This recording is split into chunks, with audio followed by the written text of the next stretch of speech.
अस्सलाम वालेकुम। स्टूडियो में बात करेंगे डिजीज़ और सलाइवरी ग्लैंड की। मेनली ये टॉपिक बीसीक्यूज़ के लिए इंपॉर्टेंट है, बस इसमें जो कैलकुलस वाला पोर्शन है दैट इज़ इंपॉर्टेंट फॉर एसक्यूज़। अब एनाटमी ऑफ सलाइवरी ग्लैंड ज़्यादा डिटेल में नहीं जाऊंगा। हमें पता है देयर एक्टोडर्मल रीजन, हमें पता है ज़्यादातर जो मेन हमारे सलाइवरी ग्लैंड्स होते हैं जो कि क्या कहते हैं पेयर्ड होते हैं, 3 होते हैं, पैरोटिड, सबमैंडिबुलर, सबलिंगुअल। बाकी कुछ और भी माइनर से सलाइवरी ग्लैंड्स होते हैं। पैरोटिड का बस अकॉर्डिंग टू बीसीक्यू जो पता होना चाहिए, parotid is your largest salivary gland, जिसकी जो सिक्रीशंस होती हैं they are serous in type, they are thin and they are watery.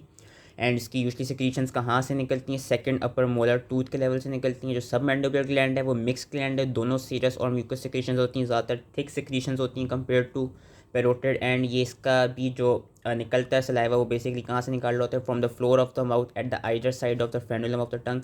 Last की सबलिंगुअल ग्लैंड क्या पता होना चाहिए कि it is the smallest gland with mixed serous and mucus, क्या कहते हैं एल्वुलाई, कि वही दोनों इसकी भी मिक्स सिक्रीशंस होती हैं। Lies in the floor of the mouth and it's duct drains into the sub mandibular duct. Calculus की बात करें जो कि थोड़ा इंपॉर्टेंट है कि स्टोन की फॉर्मेशन हो सकती है या तो हमारे ग्लैंड्स के डक्ट के अंदर या उन सलाइवरी ग्लैंड्स के अंदर इटसेल्फ, कि within the salivary gland या in the duct of the salivary gland stone की फॉर्मेशन हो सकती है। वो स्टोन की फॉर्मेशन होती क्यों है? ड्यू टू कैल्शियम डेपोजिशन या due to deposition of any epithelial debris, any mucus या एनी ऑर्गेनिक मैट्रिक्स। ये चारों चीज़ें अगर क्या कहते हैं कुमुलेट करने लग जाए that can lead to stone formation. And देखा यह जाता है कि सबसे कॉमन जो स्टोन की फॉर्मेशन मिलती है कहाँ पे मिलती है? 90% ऑफ द टाइम हमको सब मैंडिबुलर डक्ट के लेवल पे मिलती है। वहाँ पे क्यों मिलती है? क्योंकि ये देखा गया कि जो सब मैंडिबुलर ग्लैंड है उसकी जो सिक्रीशंस होती हैं वो काफ़ी वो बहुत म्यूकस एंड सिरस होती हैं और काफ़ी थिक होती हैं। एंड कैल्शियम कॉन्टेंट भी हायर होता है सब मैंडिबुलर सिक्रीशंस का, इसलिए ज़्यादातर सब मैंडिबुलर डक्ट के लेवल पे स्टोन फॉर्मेशन देखी जाती है। ये देखा गया कि जब हम रेडियोग्राफी कराते हैं, इमेजिंग टेक्निक कराते हैं, तो जो पैरोटिड ग्लैंड में स्टोन की फॉर्मेशन होगी वो लो डेंसिटी और रेडियोल्यूसेंट होती है, वेयर सब मैंडिबुलर ग्लैंड्स में जो स्टोन्स होते हैं, सब मैंडिबुलर डक्ट में जो स्टोन्स होते हैं, they are high density and they are radiopaque. Clinical features क्या होते हैं? पेन होती है, स्वेलिंग होती है ड्यूरिंग पेन और स्वेलिंग होती है ग्लैंड में during a meal, specially while taking any citrus food.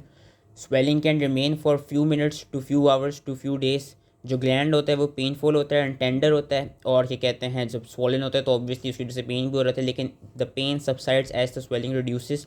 और ये देखा गया, अभी मैं आगे बताऊंगा कि अगर छोटा सा स्टोन हो so it can dislodge it self spontaneously, कि वो खुद बहुत ही निकल जाता है।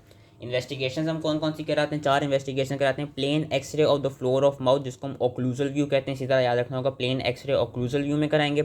साइलोग्राफी कराते हैं। What is sialography? की इसमें बेसिकली हम एक रेडियो पे एक डाई इंजेक्ट करते हैं ग्लैंड के डक्ट में थ्रू अ कैनुला, और फिर हम एक्सरेज के थ्रू विजुअलाइज करते हैं, और उसमें ये नज़र आता है कि जो रेडियोल्यूसेंट स्टोन अगर होंगे तो वो they would be appearing as a filling defect. आगे इन्होंने तस्वीर दिखाई हुई भी है सैलोग्राफी की, सैलोग्राम की, कि ये यहाँ पे हमको नजर आ रहा है कि इन्होंने सब मैंडिबुलर डक्ट का दिखाया हुआ है कि ये जो जिन 2 जगहों पे डायलेशन मिल रही है, यहाँ पे बेसिकली ये जो डायलेशन मिल रही है तो यहाँ पे स्टोन की फॉर्मेशन हुई, स्टोन प्रेजेंट है। ये सैलोग्राम है या ये सैलोग्राफी है। अगर तो पैरोटिड ग्लैंड होता तो उसमें हमें पता है रेडियोल्यूसेंट होता है। रेडियोल्यूसेंट स्टोन किस तरह का नज़र आता?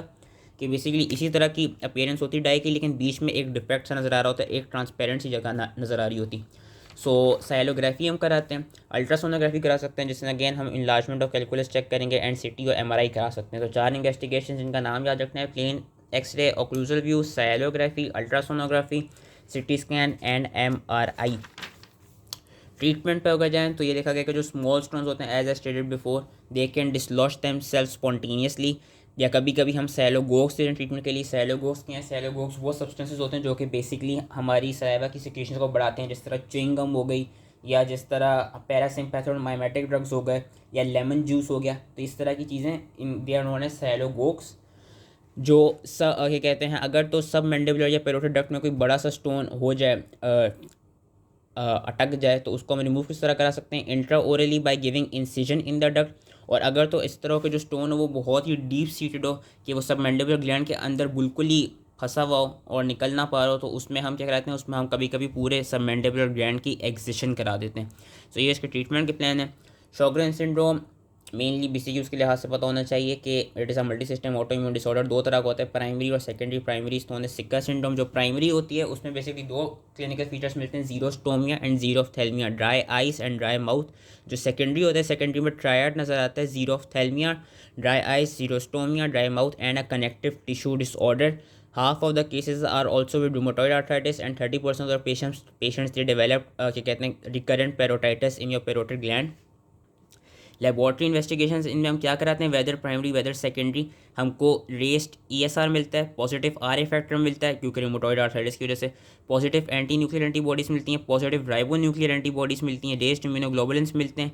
लेकिन ये याद रखना है कि हम शोगरेन सिंड्रोम का डेफिनेटिव डायग्नोसिस किस तरह करते हैं। Definitive diagnosis is done by histopathology by taking a sub labial biopsy of your minor salivary glands. कभी कभी एमसीक्यू में यही आता है कि एमसीक्यू में उन्होंने पूछा होता है कि how would you diagnose a case of Sjogren syndrome. उन्होंने ये सारे टेस्ट दिए हुए होते हैं कि उसका, या ऑप्शंस में दिया होता है कि रेस्ट आर ए फैक्टर है, रेस्ट ईएसआर है, या सब लेबल बायोप्सी लेंगे, क्या कौन सा फैक्टर इंपॉर्टेंट है। तो ये याद रखना है, for definitive diagnosis the important factor is your sub labial biopsy of the minor salivary glands, then only we can definitely diagnose it the case of Sjogren syndrome. Treatment symptomatic होती है। Viral पैराटाइटिस भी I would say कि बीसीक्यू के लिए आएगा। Viral पैराटाइटिस का याद रखना है कि मम्प्स कॉज कराते हैं, ज़्यादातर चिल्ड्रन में ही होता है, and children under 15 years of age में देखा जाता है। इंक्यूबेशन पीरियड का कभी बीसीक्यू पूछ लिया जाता है। Incubation period of mumps virus is 2 to 3 weeks. उसके अलावा एको वायरस, कॉक्सैकी वायरस भी करा सकते हैं ये इन्फेक्शन। और ड्रॉपलेट इन्फेक्शन होता है जो मम्स का वायरस होता है। ये देखा गया कि अगर तो किसी को होता है तो एक ही दफ़ा ही होता है, क्योंकि एक episode of mumps it gives rise to life long immunity against the disease. Clinical features क्या होते हैं, डब्बे से भी पढ़ सकते हैं। वैसे देखा गया कि जो पेरोटिड रीजन होता है उधर सिवियर पेन होता है, साथ में हाई ग्रेड फीवर हो रहा होता है, मैलेज होती हैं, बॉडी एक हो रहे होते हैं। जो पेन होता है it is made worse by opening the mouth and the mouth is also dry. Severe trismus नज़र आता है, सिवियर ट्रिस्मस एक्सपीरियंस कर रहा होता है patient. Parotid gland of both sides is डिफ्यूजली enlarged and tender. ये इन्होंने एक चीज़ दिखाई हुई यहाँ पे, इवन दो इन्होंने एक साइड दिखाई हुई है। बेसिकली इसमें याद रखना है कि जब हम इसको बैक्टीरियल पेरोटाइटिस से डिफ्रेंशिएट करेंगे, वायरल पेरोटाइटिस में याद रखना है कि बायलेटरली ये प्रेजेंट करते हैं, both sides of the parotid gland are involve. And अगर हम opening of the parotid duct को एग्जामिन करें एट द माउथ के लेवल, जो कि सेकंड अपर मोलर टूथ के लेवल पे थी, तो वहाँ पे हमको कंजेशन और स्वेलिंग मिल रही होती है। इन्वेस्टिगेशन हम क्या क्या कराते हैं, मेन तो हिस्ट्री और एग्जामिनेशन के थ्रू ही डायग्नोस कर लेते हैं। सीबीसी कराएंगे जिसमें हमको raised total white cell count नजर आएगा, और जिसमें प्रीडोमिनेंटली लिम्फोसाइट्स हमको बड़े में नजर आएंगे क्योंकि वायरल इन्फेक्शन है। और हम कभी कभी वायरल एंटीबॉडी टाइटर भी करा सकते हैं अगेंस्ट मम्स। मम्स की कॉम्प्लिकेशंस क्या हो सकती हैं, 4 हो सकती हैं, जो कि हमने थर्ड ईयर में भी पढ़ी थी। एपिडिडिमोऑर्काइटिस जो कि मेल्स में देखी जाती है, उसके अलावा pancreatitis, encephalitis and sensory neural hearing loss. Treatment viral infection है, सिम्टोमेटिक ट्रीटमेंट होती है, bed rest, good oral hygiene, soft and liquid diet, analgesics, focal heat fomentation. अगर तो बैक्टीरियल सुपरएडेड इन्फेक्शन हो गया हो देन एंटीबायोटिक देते हैं। अब बैक्टीरियल पेरोटाइटिस क्या होता है, वायरल था चिल्ड्रन में, बैक्टीरियल होता है एडल्ट्स में। और इट इज़ देखा जाता है कि किस तरह होता है, ascending infection along the parotid duct in your dehydrated patients who lack resistance to infection. Mainly bacterial parotitis develop इस तरह करता है कि अगर तो किसी का कोई स्टोन भी ऑब्स्ट्रक्ट कर रहा हो, या कोई वही एपिथेलियल डेब्री या स्टीनोसिस हो गई हो, तो उसमें भी due to obstruction secondarily bacterial parotitis हो जाता है। मेन ऑर्गेनिज्म कौन सा होता है, स्टेफिलोकोकस होता है। उसके अलावा ग्राम पॉजिटिव्स, एनारोब्स और मिक्स्ड ऑर्गेनिज्म भी कॉज करा सकते हैं, लेकिन मेनली स्टेफिलोकोकस मिलता है। क्लिनिकल फीचर्स जो कि मेन डिफरेंशिएटिंग थे उन्होंने यहाँ पे एडल्ट का दिखाए हुए। यूनिलेटरल होता है, एक साइड का होता है। सिवियर केसेस में एब्सेस फॉर्मेशन होने लग जाती है क्योंकि स्टेफिलोकोकस इज योर पस प्रोड्यूसिंग बैक्टीरिया। हमको एग्जामिनेशन में कभी कभी कलेक्शन ऑफ फ्रैंक पस नज़र आती है with in the parotid gland. अगर तो एब्सेस बर्स्ट हो जाए through the capsule of parotid gland, then the abscess can extend into your cheek, subcutaneous tissues and parapharyngeal spaces. On examination, pus is seen coming out from the parotid duct while pressing the gland. जैसे हम gland को press करेंगे तो mouth के through हमें नजर आएगा, second upper molar tooth से पस निकलती हुई नजर आएगी, अगर तो बहुत ज़्यादा एक्सेसिव एब्सेस हुई भी हो। इन्वेस्टिगेशन में वही सीबीसी कराएंगे। सीबीसी में यहाँ पे हमें क्या मिलेगा, बैक्टीरियल पेरोटाइटिस है तो हमको यहाँ पे टोटल वाइट सेल काउंट में न्यूट्रोफिल्स बड़े हुए मिलेंगे। पस का हम कल्चर कराएंगे और ये देखा जाएगा अगर तो एब्सेस होगा तो उसमें हम पेरोटिड डक्ट की इंसिजन एंड ड्रेनेज करा देते हैं। ट्रीटमेंट यही है कि इनिशियल स्टेज पर ब्रॉड स्पेक्ट्रम एंटीबायोटिक्स देनी होती हैं पेरेंटली इमीडिएटली।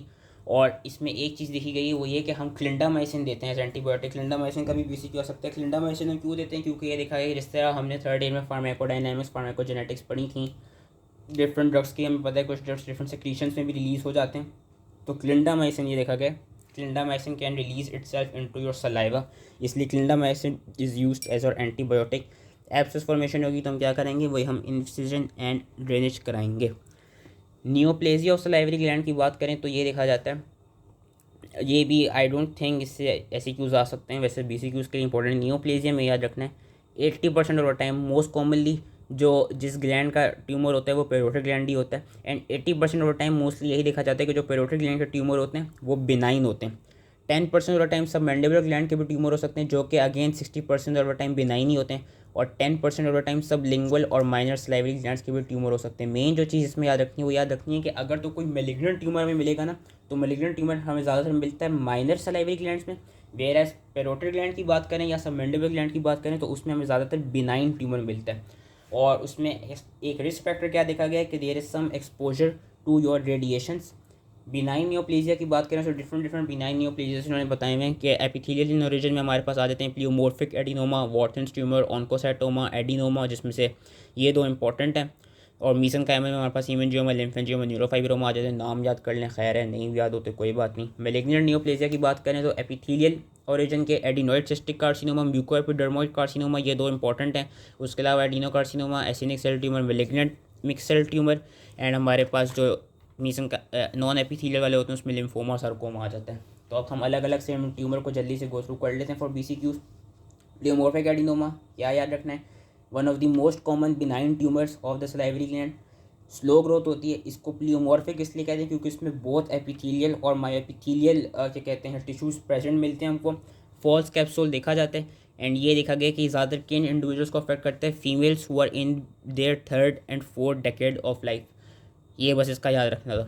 वॉर्टन्स ट्यूमर की बात करें, वॉर्टन्स ट्यूमर क्या किस में देखा जाता है, most commonly in old males between 5th and 7th decade of life. Bilateral case होता है वॉर्टन ट्यूमर का, याद रखना होगा। प्लियोमॉर्फिक एडिनोमा यूनिलैटरल हो सकता है, वॉर्टन ट्यूमर का याद रखना है it is always bilateral and it often has more than one tumour found in one gland.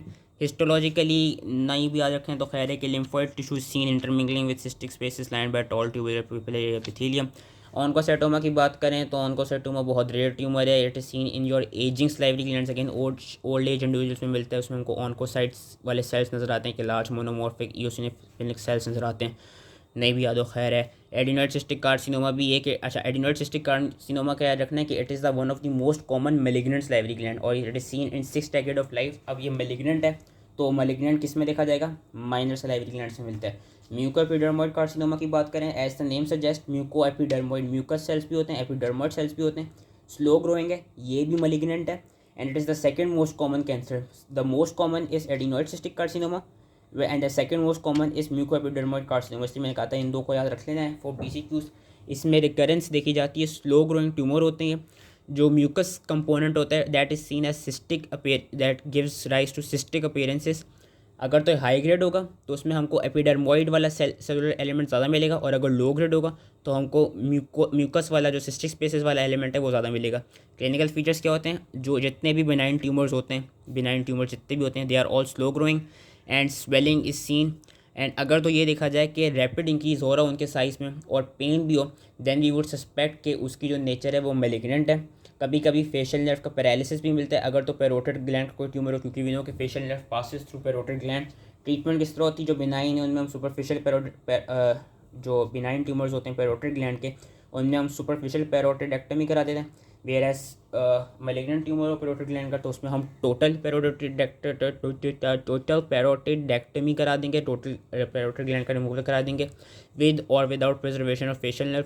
और अगर सबमैंडिबुलर ग्लैंड का भी कोई न्यूप्लाज्म होगा तो कॉमन सेंस की बात है कि उसमें भी हम सबमैंडिबुलर ग्लैंड को रिमूव कर देंगे डिपेंडिंग अपॉन उसका ट्यूमर कैसे। So that was all, I hope इसलिए समझ में आ गया। मेन बस कैलकुलस याद रख लेने फॉर SCQ, बाकी ये चैप्टर है BCQ के लिए। And thank you.